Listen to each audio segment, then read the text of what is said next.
This week, the world, including Kenya, celebrated World Tourism Day, which is marked on 27th September every year. This year, the focus was on tourism for inclusive growth. The tourism sector contributes significantly to the country's GDP and foreign exchange.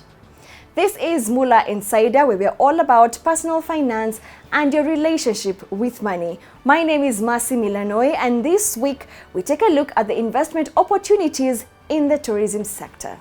Remember, if you haven't watched our stories or our previous episodes, log on to www.moolah.co.ke and link with us on our social media pages. First, let's take a look at the highlights in business this week. President Uhuru Kenyatta this week received the report of the Presidential Task Force on Review of Power Purchase Agreements. The task force, which was constituted by the head of state in March this year, was to look into concerns from Kenyans over the high cost of electricity for both individual consumers and enterprises.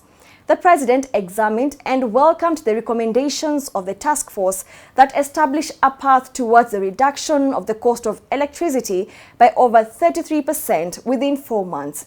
The consequence of the proposed interventions is that a consumer who previously spent 500 shillings per month on electricity shall by 31st December this year pay 330 shillings per month. This cost reduction will be achieved through the reduction of the consumer tariffs from an average of 24 shillings per kilowatt hour to 16 shillings per kilowatt hour, which is about 2/3 of the current tariff.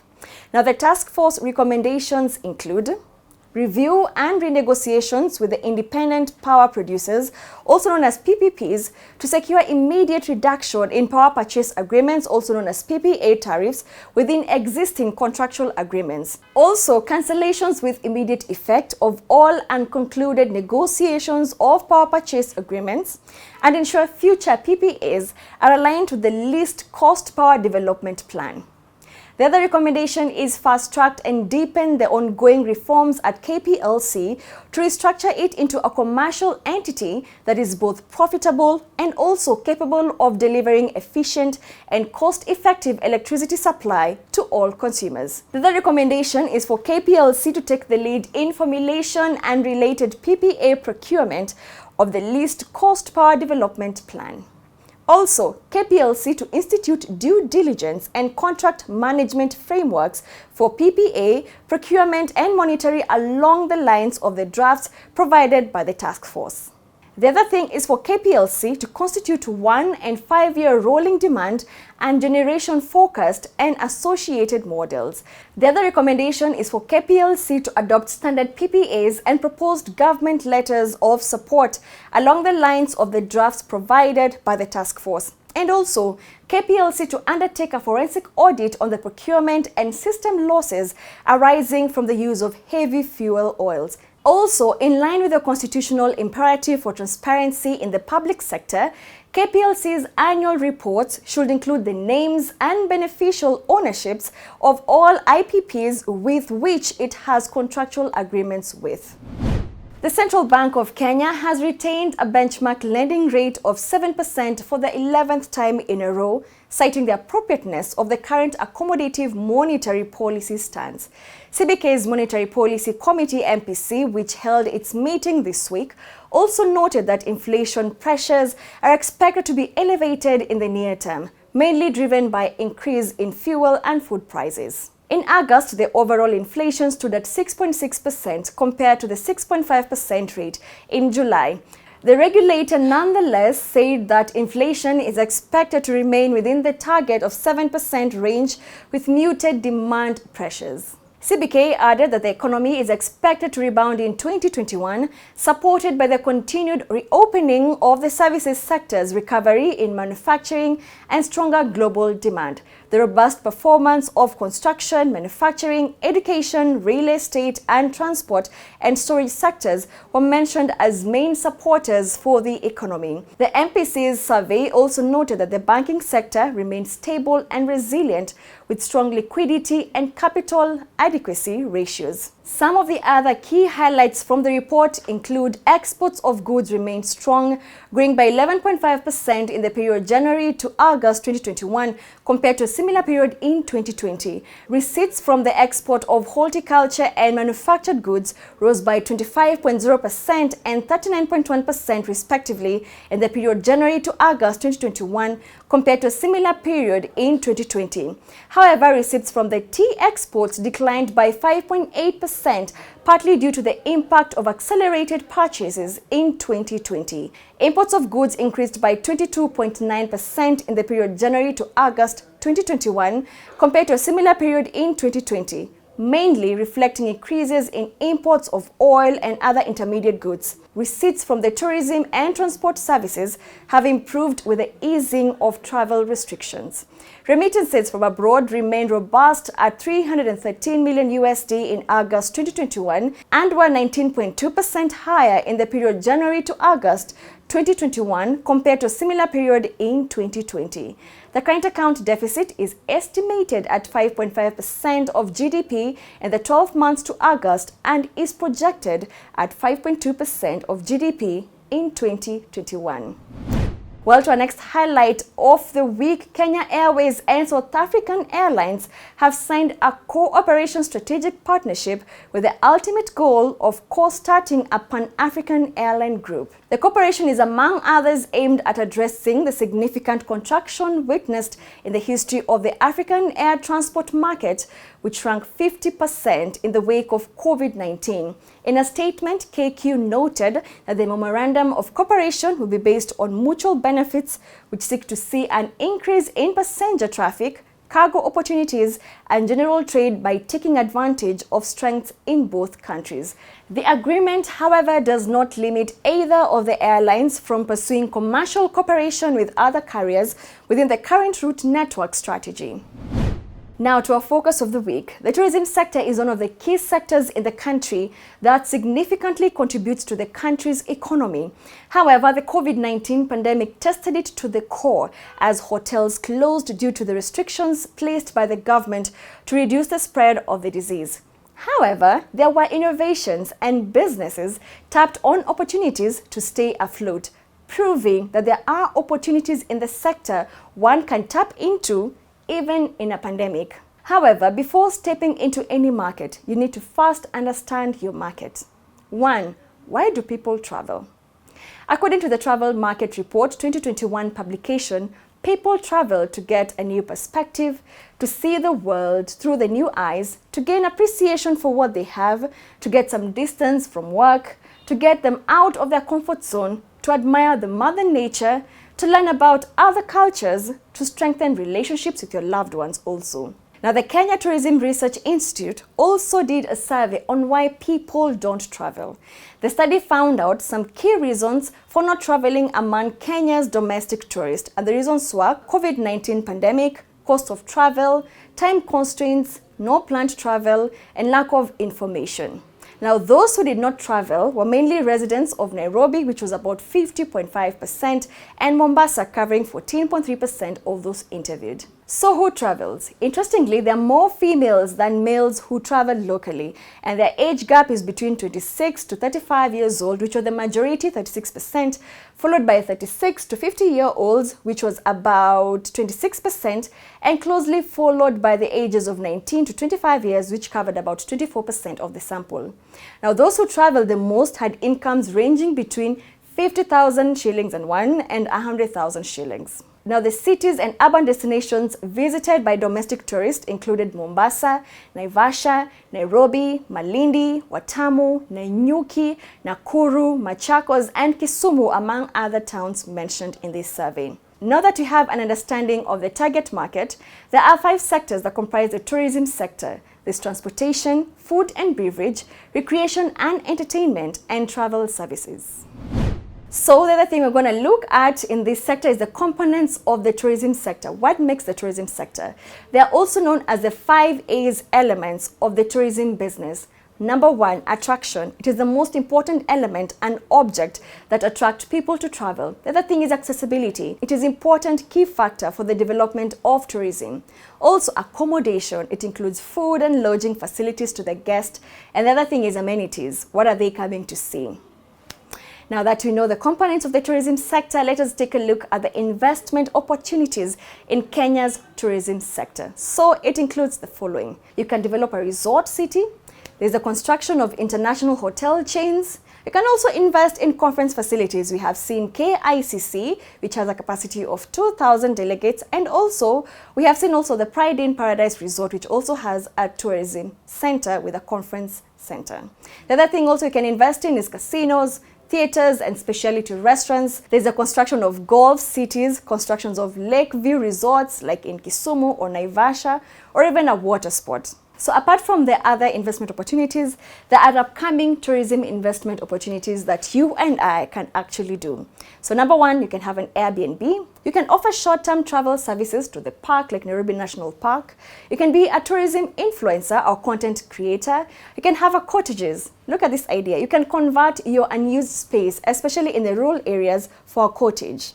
You can do airport transfers, you can do camping sites, you can also offer camping and hiking equipment, you can hold food festivals, and you can be a private chef for private stays and also Airbnbs. So those are some of the opportunities that we can take part in the tourism sector.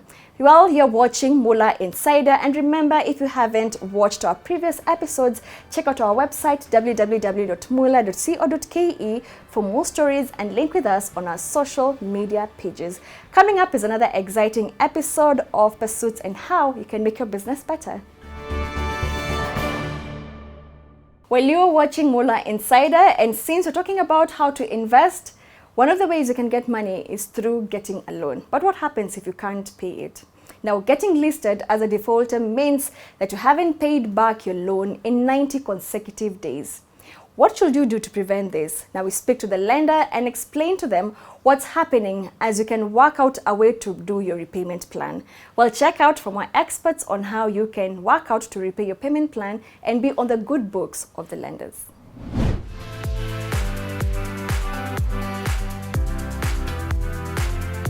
Individuals are entitled to one free credit report once a year. So every year you can go to any CRB and be able to access your report for free. If you are also negatively reported or denied a facility, then you can within 30 days access a free report from any credit bureau as well. Start thinking about your credit score even before you're interested in borrowing. Most of us right now only think about it when I have to go borrow. Start thinking about, as you're going through life, start thinking of how this may affect your credit report. Because where we are headed, even as it is now, it is becoming very hard to access credit in case you're negatively listed. Pay your mobile loans on time. Pay your bank loans on time. In case you're unable to pay your bank loan, life happens. You lose your job or something happens. Don't run. Go to the bank. Let them know this and this has happened. How do we help each other? Because that will now help you not to get to that point of 90 days. So that then your loans always remains current so that you're not ever negatively listed. In case you ever got into trouble and you were actually listed, try your best to clear that loan. Once you clear it, please visit the credit bureau so that they can also update that now this loan is paid. The key thing here is to be consistent in paying back your outstanding facilities. The faster you can pay them back, the better for you. That is how you'll be able to actually improve on your score. If you look at the emerging environment of risk-based pricing, one assumes that in that environment, a customer will be empowered to negotiate based on their credit score. So if I know my score is 800, surely I want the best rate for 800.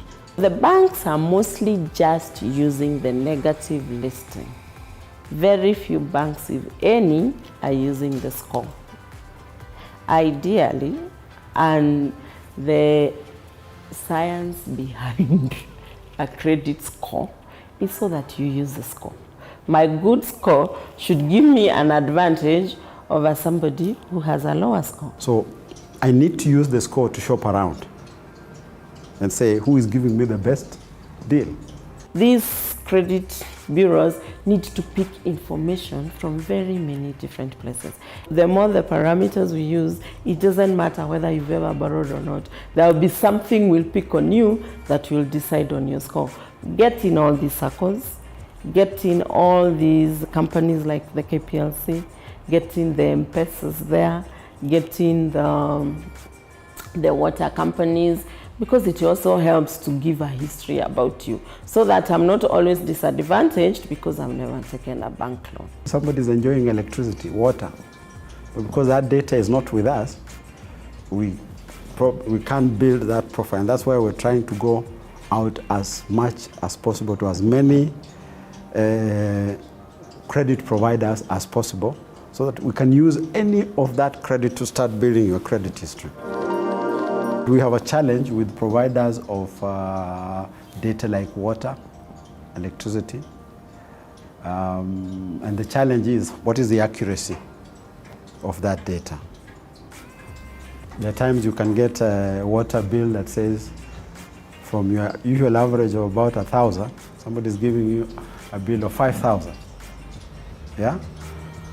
You probably want to go and query and find out. Now, if that data comes to your profile showing that you have defaulted on 5,000, it affects your scores. So it lowers your scores, which means the day you want to go to a lender, a bank, or a SACCO, probably this score might give you a challenge of not accessing or accessing at a higher price. And so the impact of the data that comes from utility and other is the accuracy, the integrity of that data. That's why we're very slow in accepting data from water, electricity, and rental. We are working with central bank to get to that point because we also need to define what is a default. So until we harmonize that and define what a default is, it is difficult to bring that data into the credit profile. Well, I hope those few tips can help you run your business and your investments more efficiently. Well, let us take a look at the leading indicators this week, starting with stocks and foreign exchange.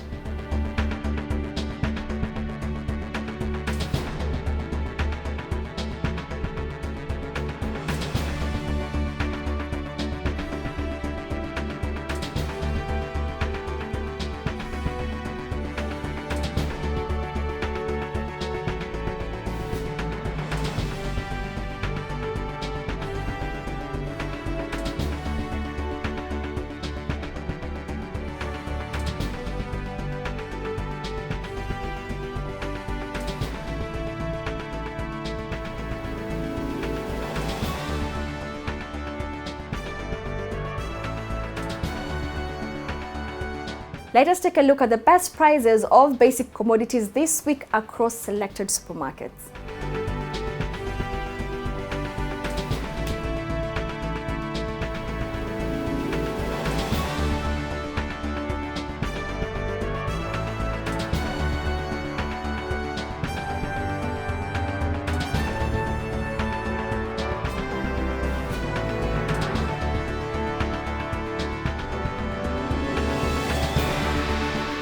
Well, that's all we had for you this week on Moolah Insider. Remember to also check out our website www.moolah.co.ke for more stories and link with us on our social media pages. And remember to take note this week to look at the investment opportunities in the tourism sector, or rather, go on a holiday and support those already in this business. See you next week.